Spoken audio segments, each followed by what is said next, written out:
우리가 다 알고 있듯이 어떤 사람이 사람을 대접해야 되는데 반찬이 별로 없어요. 그래서 그 사람을 대화를 쫙 하면서 시간을 끌었어 아주. 그 사람이 배가 고파 아주 굉장히 고플 때 일부러 시간을 쫙 끌어 뭐 이런 핑계 대고 저런 핑계 대가지고 굉장히 배가 고프게 만든 다음에 그 반찬을 내놓고 밥을 먹었어요. 그랬더니 어떻습니까? 시장이 반찬 아니겠습니까? 그때 먹으니까 뭐 배가 고파서 꼬르륵 소리도 나고 너무나 배고픈 상태에서 밥을 주니까 반찬이 많고 적고 뭐 맛있고 안 맛있고를 떠나서 너무 맛있게 먹는 거예요. 아니겠습니까? 그런 거 하고 인생을 그냥 평범하게 부모가 물려준 돈으로 부모가 부자고 그러니까 별 어려움 없이 잘 사는 사람하고 어릴 때부터 고생을 많이 했어요. 특히 어릴 때 일을 많이 한 사람, 아버지를 돕거나 시장에서 뭐 같이 장사를 돕는다거나 또 가정에서 부모님들이 다 나가서 일하시기 때문에 할 수 없이 동생들 밥을 내가 해가지고 줘야 되고 설거지도 하고 뭐 이런 걸 많이 한 사람이나 이런 사람이 아주 대단히 똑똑해요. 어릴 때 일을 많이 하면 똑똑하고 어릴 때 공부를 빨리 시작해서 공부를 반드시 해야 되는 것이라고 깨우치면 평생 공부를 열심히 하는 사람이 되는 거와 마찬가지입니다. 어릴 때는 굉장히 중요한 거예요. 그래서 3살 버릇 80 간다는 말, 이 말이 너무나 중요한 말 아니겠습니까? 이게 세계에서 제일 뛰어난 교육 방식이에요. 여러분, 우리가 지금 현세에 있는 사람들이 제일 똑똑한 걸까요? 우리 역사적으로 어느 시대가 가장 똑똑할까요? 제가 그런 방면의 책을 쓰다 보면 칭기스칸 학습법이라는 육아서적을 썼어요. 그런 걸 깨우쳤기 때문에 제가 고등학교 테니스 감독을 하다 보니까 운동을 늦게 시작하는 학생을 데려다가 체격도 좋고 머리도 좋고 그래서 그 선수를 훈련을 시켜보니까 딱 어느 정도까지 올라가면 죽어도 안 되는 점이 있더라고요. 그때 아주 뼈저리게 느꼈어요. 제가 어린 시절에 하지 않으면 요만큼 가다가 못하는구나. 저도 그랬어요. 저도 기계체조 선수를 했는데 중학교 1학년 때 기계체조 선수를 했어요. 되겠습니까? 초등학교 때부터 해야 되는 거. 어느 단계까지는 제가 뭐 상체 힘이 좋아가지고 철봉, 평봉, 뭐 링 이런 거 잘했거든요. 그런데 기술적인 면에서 어느 단계에 올라가면 안 되는 부분이 확실히 내가 느끼겠더라고요. 이거 이상은 안 되는구나 하는 거를 운동신경이 안 되는 거야. 몸이 따라주질 않아. 눈에 보이지도 않고 눈에 안 되는 거예요.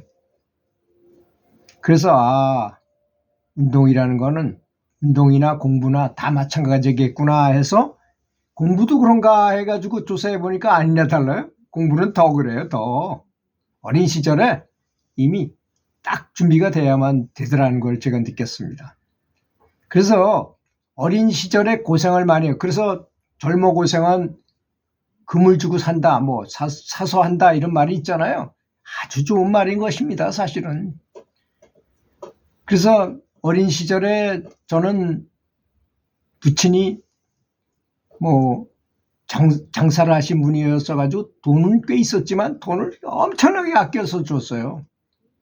월납금도 제대로 내지 못하게 아주 굉장히 애를 말려서 이렇게 주시더라고요. 그거 좋은 건 아니라고 저는 생각을 하는데 하여튼 그래서 월납금 한번 받으러 아버지한테 가려면 몇 번을 찾아가야 되고 한 번 가면 한 100명한테 인사를 시켜요. 아버님이 많은 사람들한테 인사시켜. 그런 다음에 겨우 몇 번 만나가지고 겨우 얻어가지고 갔다가 월납금을 내고 했던 기억이 납니다.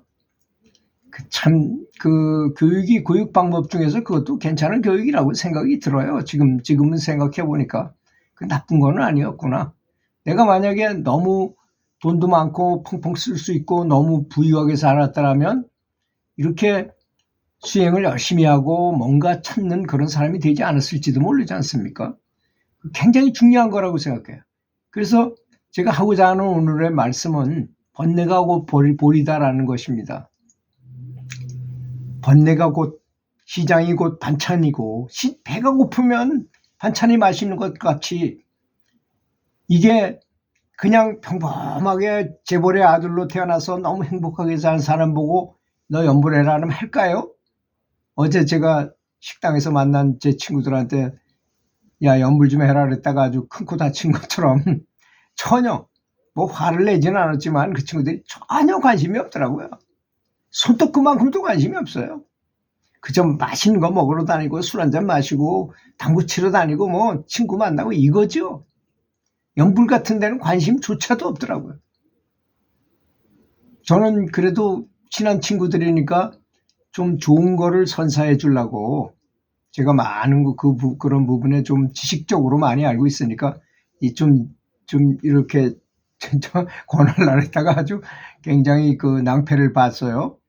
그런 것처럼 어렵게 크고 어려운 환경에 있을 때 우리가 그렇잖아요.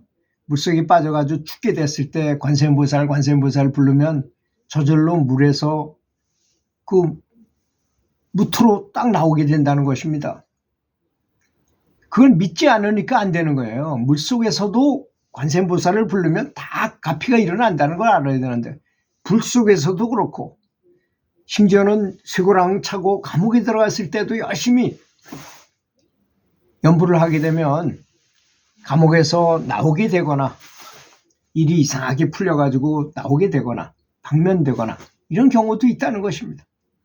경전에 나온 말씀이에요. 제가 만들어서 한 얘기가 아니고 그런 사례도 엄청나게 많지 않습니까?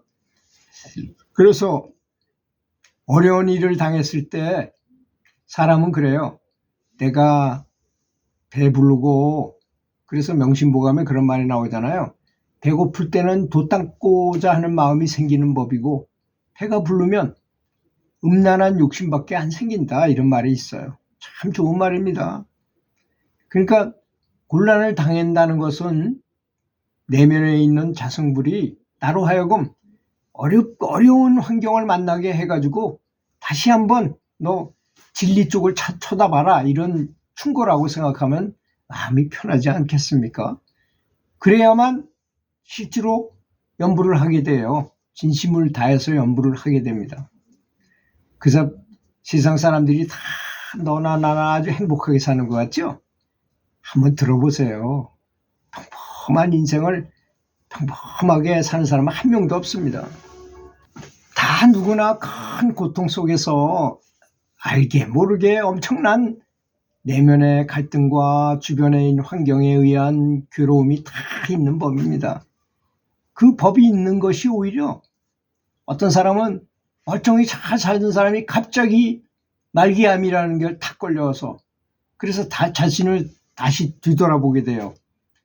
야, 내가 죽을 것 같은데 이때 어떻게 될까? 죽음이 온다면 나는 어떻게 될까? 자기 스스로를 다시 한번 돌아다보게 돼요. 자기가 불교 그전에 절이라도 몇 번 가고 뭐 이렇게 합장이라도 하던 사람은 야, 이때 연불을 하는 게 좋다는데 연불을 어떻게 하는 것이지? 이렇게 물어보게 되고 연불을 하려는 연불 열심히 하는 도반들을 만나거나 뭐 누굴 찾아서 물어보거나 절에 가서 스님한테 상담을 요청하거나 그래서 연불을 하게 될 것입니다. 근데 이렇게 하진 마세요. 다른 사람이 연불 많이 한 것 같다 그래서 그 사람한테 도움을 받으려고 하지 마세요. 연불로 도움을 받으려고 하지 마세요. 내가 직접 연불해야 됩니다. 여러분, 내가 배가 고파. 그럼 저 사람이 밥을 대신 먹어준다고 내가 배가 부릅니까? 그런 사람들이 종종 있는 것 같더라고요.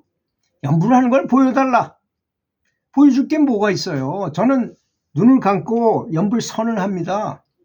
사실 칙명 연불을 하게 되면 목도 아프고 시간도 굉장히 오래 걸려요. 근데 연불 선으로 하면 굉장히 빨리 돌릴 수도 있고 이 부처님의 불력을 받아들이기가 더 쉽다고 생각해요. 저는 저의 입장입니다. 뭐 이렇게 하는 게 더 좋은 분도 있고 저렇게 하는 게 좋은 분도 있으니까 저는 어느 게 옳고 그르다고 절대 말하고 싶지 않아요.